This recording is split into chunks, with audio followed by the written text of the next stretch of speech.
துருவ நட்சத்திரம் படம் வந்து நான் சூர்யாக்காக தான் வந்து ரெடி பண்ணேன். சூர்யா எதுக்காக கௌதம் வாசுதேவன் அவர்களோட படத்தை வந்து நிராகரிக்கிறோம்? விண்ணை தாண்டி வருவாயாங்கிற படம் எடுத்த அதே காதல் படத்தை எடுத்த, மின்னலே மாதிரி ஒரு காதல் கதையை எடுத்த அதே இயக்குனருடைய நீதானே பொன் வசந்தம்ங்கிற காதல் கதை ஒர்க் அவுட் ஆகல. ஒரு காக்கா எடுத்தவங்கனால, ஒரு வேட்டையாடு விளையாடு எடுத்தவங்கனால திரும்ப அதே மாதிரி ஒரு வெற்றி படத்தை அவங்களால எடுக்க முடியாது.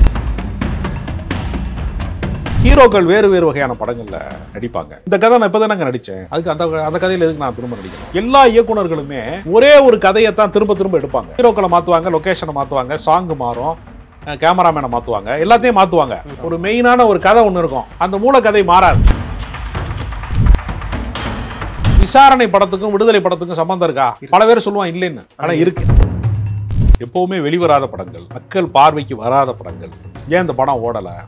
அந்த கதைக்குள்ள ஹீரோ தலையிட்டாரு. ஏன்னா படம் ரிலீஸ் ஆகும்போது வேற ஒரு பேச்சு, இப்போ ஒரு வேற பேச்சுன்ற போது இல்லைங்க, ஒரு இயக்குனருடைய ஜெயித்த படம் தான் ஆடியன்ஸ் மைண்ட்ல இருக்கும். கௌதம் மேனன்னா காக்கா நான் வரும், வேட்டையாடு விளையாடு வரும், என்னை நோக்கி பாயும் தோட்டான்னு ஒரு படம் வந்துச்சான்னு கேட்பாங்க.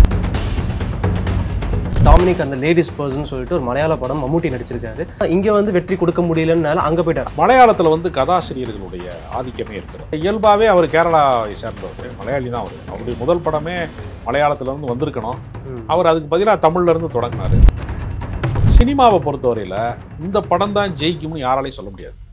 இதெல்லாம் ஒரு கதையா அப்படின்னு சொல்லப்பட்ட படங்கள் வெற்றி பெற்றிருக்கு. இதெல்லாம் ஒரு பெரிய காவியமா வரப்போகுதுன்னு சொல்லப்பட்ட படங்கள், பல படங்கள் தோற்று போயிருக்கு. இந்த வெள்ளிக்கிழமை யாரு ஜெயிக்கிறாங்கிறதா கணக்கு. போன வெள்ளிக்கிழமை ஜெயித்தவங்க யாருங்கிறது கணக்கு இல்லை.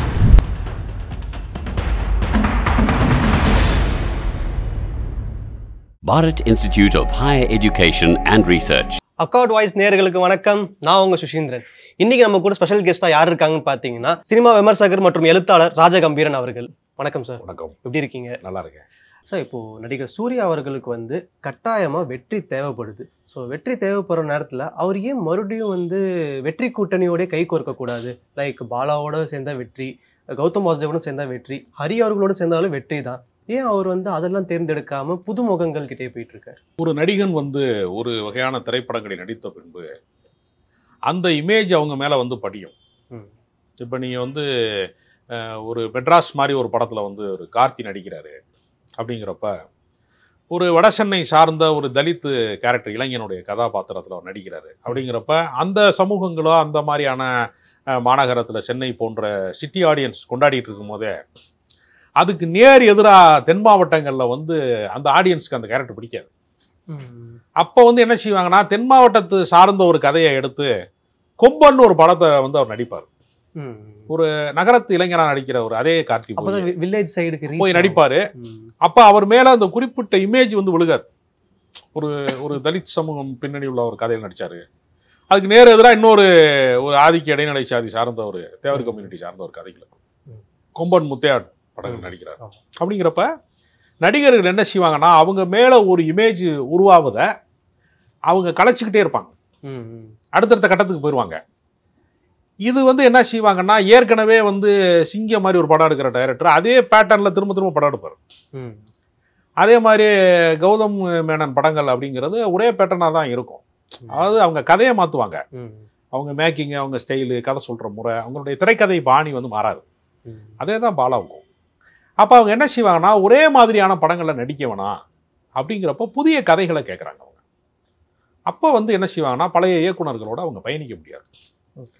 அதனால் திரும்ப திரும்ப ஒரே மாதிரியான இயக்குனர்களோட பயணித்தவர்கள் அப்படின்னு யாரையுமே சொல்ல முடியாது. இப்போ எஸ்பி முத்துராமன்கிற ஒரு இயக்குனர் தான் பாயும்புலி, இந்த மாதிரி பெரிய கமர்ஷியல் படங்கள், சகலகலா வல்லவன், இந்த மாதிரி நிறையா கமர்ஷியல் படங்கள் எடுத்திருக்காரு. ரஜினிகாந்தோடைய பெரிய பெரிய வெற்றி படங்களுக்கு பின்னாடி எஸ்பி முத்துராமன் இருந்தார்.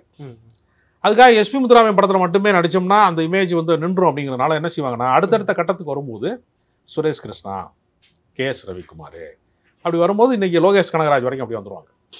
இப்போ இன்னைக்கு ட்ரெண்டிங்கில் யார் இருக்கா? சினிமாவை பொறுத்தவரையில் இந்த வெள்ளிக்கிழமை யார் ஜெயிக்கிறாங்கிறதா கணக்கு. போன வெள்ளிக்கிழமை ஜெயித்தவங்க யாருங்கிறது கணக்கு இல்லை. அதனால சினிமாவை பொறுத்தவரை அடுத்த அப்டேட் வந்துக்கிட்டே இருக்கிறது மாதிரி தான் நடிகர்களும் புதிய புதிய பரிணாம வளர்ச்சி அவங்க அடைஞ்சிக்கிட்டே இருப்பாங்க. ஆனால் இயக்குனர்கள் என்ன செய்வாங்கன்னா, அவங்க ஒரு மைண்ட் செட்டே இருப்பாங்க. அந்த முதல் முறையாக நம்ம நடிக்க வச்சப்போ அவர் எப்படி இருந்தார் அப்படிங்கிற மனநிலையோடு அவங்கள அணுகுவாங்க. ஆனால் நடிகர்களுடைய வளர்ச்சி என்பது வேற கட்டத்தை அடைஞ்சிரும். அப்போ சேர்ந்து பயணிக்க முடியாத ஒரு சூழல் வந்துடும். அப்போ அந்த மாதிரி எக்ஸாம்பிள் தான் வந்து வணங்கான்ல வந்து சூர்யா கமிட் ஆனாரு. அவர் வந்து உச்ச நடிகர் ஆனதுக்கு அப்புறமா வந்து நீங்க சொல்றதெல்லாம் பண்ண முடியாது அப்படின்னு சொன்னதுனால தான் விலகிட்டாருங்களா? இல்லை என்ன செய்வாங்கன்னா, அவங்களுக்குன்னு ஒரு ஆடியன்ஸ் வந்து உருவாகுறாங்க. ம். அவங்க என்ன மாதிரி படங்களை எதிர்பார்க்குறாங்க அப்படின்னு இருக்கு இல்லையா?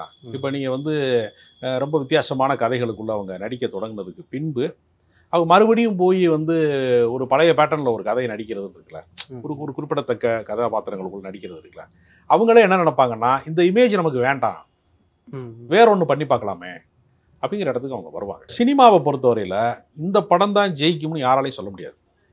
எத்தனையோ படங்கள் வந்து இதெல்லாம் ஒரு கதையா அப்படின்னு சொல்லப்பட்ட படங்கள் வெற்றி பெற்றிருக்கு. இதெல்லாம் ஒரு பெரிய காவியமாக வரப்போகுதுன்னு சொல்லப்பட்ட படங்கள், பல படங்கள் தோற்று போயிருக்கிறது.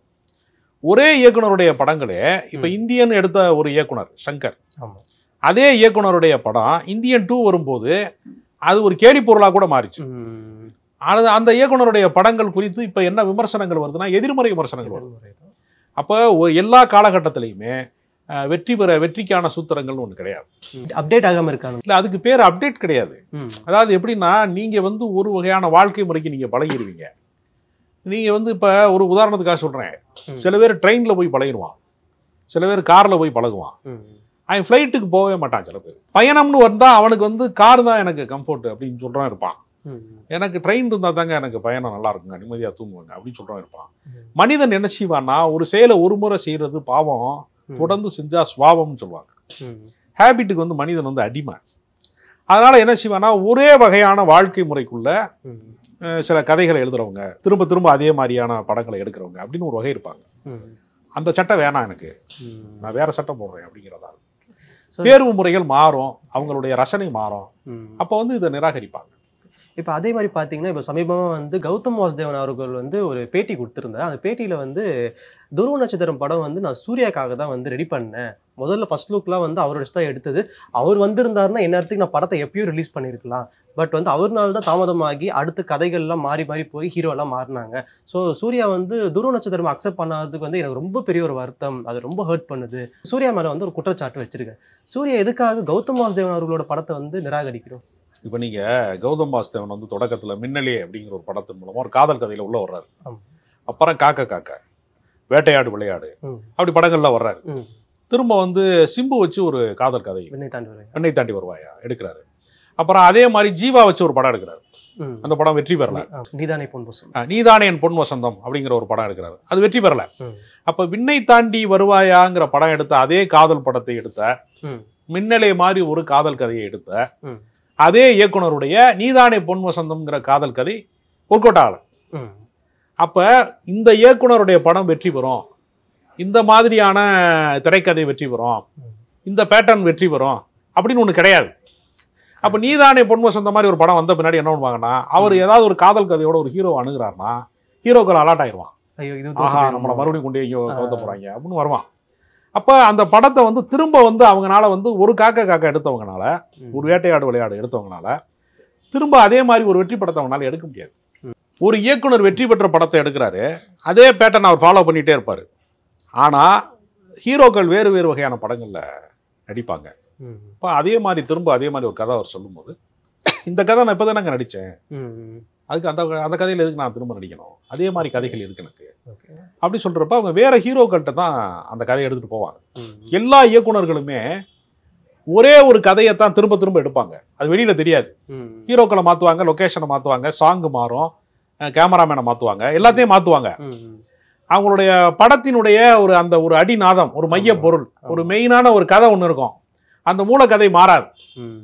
நீங்க பல படங்களை நீங்க எடுத்துக்கிட்டீங்கன்னா எல்லா படங்கள்லையும் ஒரு இயக்குனருக்கு ஏதாவது ஒரு பாயிண்ட் ஒற்றுமை இருக்கும். இப்ப நான் ஒரு உதாரணம் சொல்றேன், விசாரணை படத்துக்கும் விடுதலை படத்துக்கும் சம்பந்தம் இருக்கா அப்படின்னு கேட்டா பல பேர் சொல்லுவான் இல்லைன்னு. ஆனா இருக்கு. ரெண்டுலையுமே போலீஸுடைய அடக்குமுறை அப்படிங்கிறது ஒரு போராளி குழுக்கள்கிட்ட என்னவா இருக்கு, பொதுமக்கள்கிட்ட என்னவா இருக்கு, ஒரு விசாரணை கைதியா வந்து ஒருத்தன் வந்தவன்ட்ட என்னவா இருக்கு. என்கவுண்டர் தானே கிளைமாக்ஸ் விடுதலை 2ல. அது வந்து ஒரு போலி என்கவுண்டர் தான், ஒரு போலீஸ் ஸ்டேஷனுக்குள்ள நடக்கிற என்கவுண்டர் தானே கதை. அப்போ ஒரு படைப்பாளி தான் ஃபீல் பண்ண ஒரு கதையை வேறு வேறு கதைகளுக்குள்ள, வேறு வேறு கதாபாத்திரங்களுக்குள்ள, வேறு வேறு லொகேஷனுக்குள்ள, வேறு தளங்கள்ல அதை பயன்படுத்தி பார்ப்பாரு. அதனால என்ன செய்வாங்கன்னா அவங்க ஒரே கதையை தான் திரும்ப எடுப்பாங்க. அதுக்கு வேறு பெயர்கள் இருக்கும், கதை களம் மாறும், கதையினுடைய அடிப்படை மாறாது. அப்போ என்ன செய்வாங்கன்னா ஹீரோக்கள் நடிக்கிறவங்க வருஷக்கணக்காக டேட் கொடுத்துருப்பாங்க, அவரோட ஒரு 200 நாள் பயணிப்பாங்க, அவர் அடுத்து என்ன பேசுவாருங்கிற வரைக்கும் அவங்க தெரியும். கரெக்ட். அதனால டேட் கொடுக்க மாட்டாங்க, வேற ஆட்கள் வச்சு பண்ணுவாங்க. ஸோ இப்போ அதே மாதிரி அதே இன்டர்வியூவில் பார்க்கும்போது கௌதம் வாசுதேவன் அவர்கள்கிட்ட வந்து நெறியாளர் கேட்குறாரு, என்ன கேட்குறாருன்னா என்னை நோக்கி பாயும் தோட்டான்னு ஆரம்பிக்கும் போது, சாரி புரியல, என்னை நோக்கி பாயும் தோட்டா நீங்கள் எடுத்தீங்க? இல்லை நான் எடுக்கவே இல்லை, எனக்கு வெறும் சாங்ஸ் மட்டும் தான் தெரியும், மற்றபடி அந்த படத்தை வந்து நான் இயக்கவே இல்லை அப்படின்ற மாதிரி ஒரு சொல்லியிருக்காரு. அதை நீங்கள் எப்படி பார்க்குறீங்க? எப்போவுமே வெளிவராத படங்கள், ஓடாத படங்கள், மக்கள் பார்வைக்கு வராத படங்கள், இந்த படங்களுக்குள்ள தப்பிச்சுக்கிறதுக்கு ஒரு வாய்ப்பு சொல்லுவாங்க. ஓகே, ஏன் இந்த படத்தில் நீங்கள் கமிட் ஆனீங்க, அந்த டைம் வந்து ஏன் இந்த படம் ஓடலை, அந்த கதைக்குள்ள ஹீரோ தலையிட்டாரு, ஒரு காரணம் சொல்லுவாங்க. தலையிட்ட அன்னைக்கு அவங்க காம்ப்ரமைஸ் ஆகி தான் வந்திருப்பாங்க. இது வந்து வழக்கமாக சொல்லுவாங்க. எப்போவுமே என்னன்னா சினிமாவில் ஜெயிச்சுக்கிட்டே இருக்கணும், ஆனால் யாராவது ஜெயிச்சுக்கிட்டே இருக்க முடியுமா? எல்லா காலத்திலையும் வெற்றி பெறுகிறவர்கள் அப்படின்னு யாராவது உண்டா? யாருமே இல்லை. தோல்வி பெறும்போது அதை அவர்களால் ஏற்றுக்கொள்ள முடியாது. அப்போ அவங்க பல காரணங்களை சொல்லுவாங்க, அதுக்கு புதுசு புதுசாக சில காரணங்களை அவங்களே உருவாக்குவாங்க. பட் இதனால வந்து அவங்களுக்கு தானே ஒரு கெட்ட பேர் வரும் இப்படி மாற்றி மாற்றி பேசும்போது. ஏன்னா படம் ரிலீஸ் ஆகும்போது வேற ஒரு பேச்சு, இப்போ ஒரு வேற பேச்சுன்ற போது. இல்லைங்க, ஒரு இயக்குனருடைய ஜெயித்த படம் தான் ஆடியன்ஸ் மைண்டில் இருக்கும். ஓகே, கௌதம் மேனன்னா காக்கா காக்கா நான் வரும், வேட்டையாடு விளையாடு வரும், ஒரு சிம்பு படம் மாதிரி ஒரு விண்ணை தாண்டி வரும், நானே வரும், என்னை நோக்கி பாயும் தோட்டான்னு ஒரு படம் வந்துச்சான்னு கேட்பான். அப்படி ஒரு படம் இருக்கா அப்படின்னு கேட்பான். ஆடியன்ஸை பொறுத்தவரையில் ஜெயிக்காத படம், ஓடாத படம், திரையரங்கத்தில் வந்து வெற்றிகரமாக இருக்கக்கூடிய படம் மட்டும்தான் மைண்டில் இருக்கும். வேற வகையான படங்கள் பற்றி அவன் பேசவே விரும்ப மாட்டான். ஆனால் இயக்குனர் அப்படி கிடையாது. ஒரு தாய் வந்து பல குழந்தைகளை பெற்றவனா ஒரு குழந்தை சவளக்குள்ளே போய் ஆயிடுச்சு, ஒரு குழந்தை வீக் ஆயிடுச்சுன்னா அதையும் சேர்த்து தான் கொஞ்சிக்கிட்டு இருப்பான். டைரக்டருங்கிறது அவருடைய படைப்பு. அவர் வந்து தோற்று போன படத்துக்கு விளக்கம் சொல்லிட்டு இருப்பாரு. துருவ நட்சத்திரம் ஏன் ரிலீஸ் ஆகலைன்னா அவர் ஒரு விளக்கம் சொல்லுவார். அதுக்கு பொருளாதார ரீதியான பிரச்சனை இருக்கலாம், வேற பிரச்சனைகள்லாம் இருக்கலாம், நீண்ட நாள் எடுத்தது பிரச்சனையா இருக்கலாம், அந்த கதை வந்து சரியில்லைன்னு சில பேர் சொல்லலாம், ஏதாவது ஒரு காரணம் இருக்கும் வெளிவராதுக்கு. அதைத்தான் அவர் பேச முடியும். ஆடியன்ஸுக்கு அது பிரச்சனை கிடையாது, நடிகர்களுக்கு அது பிரச்சனை கிடையாது. அதனால ஓடுற குதிரையில வந்து பந்தயம் கட்டுறது தான் சினிமா. அதுல யாராவது ஒரு குதிரை பின்தங்குதுன்னா அதை குறித்து அவங்க தான் பேசுவாங்களே தவிர குதிரைக்காரங்க பேசலாம். ஜெயிக்கிறதுக்கு மட்டும்தான் மக்களுடைய கவனம், ஆடியன்ஸோட கவனங்கிறது வெற்றி படங்களுக்கு மேல. இப்போ அதனால தான் வந்து கௌதம் வாசுதேவன் அவர்கள் வந்து மலையாளம் சைடில் போயிட்டாங்க. டாமினிக் அந்த லேடிஸ் பர்சன் சொல்லிட்டு ஒரு மலையாள படம் மம்முட்டி நடிச்சிருக்காரு. ஸோ அதனால தான் இங்கே வந்து வெற்றி கொடுக்க முடியலன்னால அங்கே போயிட்டார். அதுவும் இல்லாமல் இந்த படத்துக்கு வந்து கதை வந்து வேற யாரும் அங்கே இருக்க டைரக்டர்ஸ் தான் கொடுத்துருக்காங்க, இவர் வந்து வெறும் டைரக்ஷன் ஸ்க்ரீன் பிளே மட்டும் தான் பண்ணியிருக்காரு அப்படின்ற மாதிரி ஒரு தகவல்லாம் வந்திருக்கு. நீங்கள் எப்படி பார்க்குறீங்க? மலையாளத்தில் வந்து கதாசிரியர்களுடைய ஆதிக்கமே இருக்கிறது. பெஸ்ட் கதை யார் வச்சுருக்காங்களோ அவங்கள வச்சு படம் எடுப்பாங்க. அதனால் மலையாளத்தில் அது ஒரு இயல்பான விஷயம். அவர் இயல்பாகவே அவர் கேரளாவை சேர்ந்தவர், மலையாளி தான் அவர். அதனால் அவர் மலையாளத்தில் படம் எடுக்கிறதுங்கிறது முதல்ல ஆச்சரியமான விஷயமே கிடையாது. அவருடைய முதல் படமே மலையாளத்தில் இருந்து வந்திருக்கணும். அவர் அதுக்கு பதிலாக தமிழ்லேருந்து தொடங்கினார். அதனால் அவருடைய மொழி சார்ந்த படத்திற்கு அவர் திரும்பி இருக்கிறாரு. மம்முட்டி அவருக்கு தேடி வந்திருக்கிறாரு. அதனால் அவர் ஒரு படத்தை அவர் எடுக்கிறாரு. ஸோ சினிமாவில் வந்து வெற்றி தோல்விங்கிறத நான் எப்படி பார்க்குறேன்னா, தொடர்ந்து இயங்கி கொண்டே இருப்பதான் வெற்றி. ஒரு நடிகராக பல படங்களில் நடிக்கிறாரு, சில படங்கள் இயக்குறாரு, இயக்குவதற்கு வாய்ப்பு கிடைக்காத போய் நடிச்சுட்டு வர்றாரு. இங்கே தமிழில் வாய்ப்பு இல்லாத போது மலையாளத்தில் நடிக்கிறார். ஸோ தொடர்ந்து தன்னை வந்து என்கேஜ் பண்ணிக்கிட்டு எப்போவுமே வந்து இயங்கி கொண்டே இருக்கிறார்ல. இதுக்கு காரணம் வந்து அவரோட ப்ரொடக்ஷன் ஹவுஸ்லேருந்து வாங்கின கடன் பிரச்சனைனால தாங்களா? அவர் நிறைய படங்கள் கமிட் ஆகிட்டு இருக்காரு. இல்லை, எப்போவுமே என்ன நடக்கும்னா பெரிய பட்ஜெட் படங்களுக்குள்ளே மாற்றப்ப அவங்க நினச்சது நடக்காதப்ப அது ஓன் ப்ரொடக்ஷனாக இருந்துச்சுன்னா அது கடனாக தான் மாறும். எப்பொழுதுமே கலைஞர்களாக இருக்கிறவங்க கணக்கு வழக்கு சரியாக வராதவங்களுக்கு நிர்வாகம் பார்ப்பதுங்கிறது வேற. எப்போவுமே ஒரு கலைஞனாக இருக்கிறவன் இது மாதிரியான தயாரிப்பு நிறுவனங்களுக்குள்ளே போகிற போது எல்லாராலையும் அதை சமாளிக்க முடியாது. ஓகே, அந்த இடத்துல கலைஞர்கள் கொஞ்சம் தடுமாறுறதுங்கிறது இயற்கை தான். அதை வென்றவர்கள் ஒரு சிலர் தான். உங்கள் கருத்துக்களை ஷேர் பண்ணதுக்கு ரொம்ப நன்றி சார்.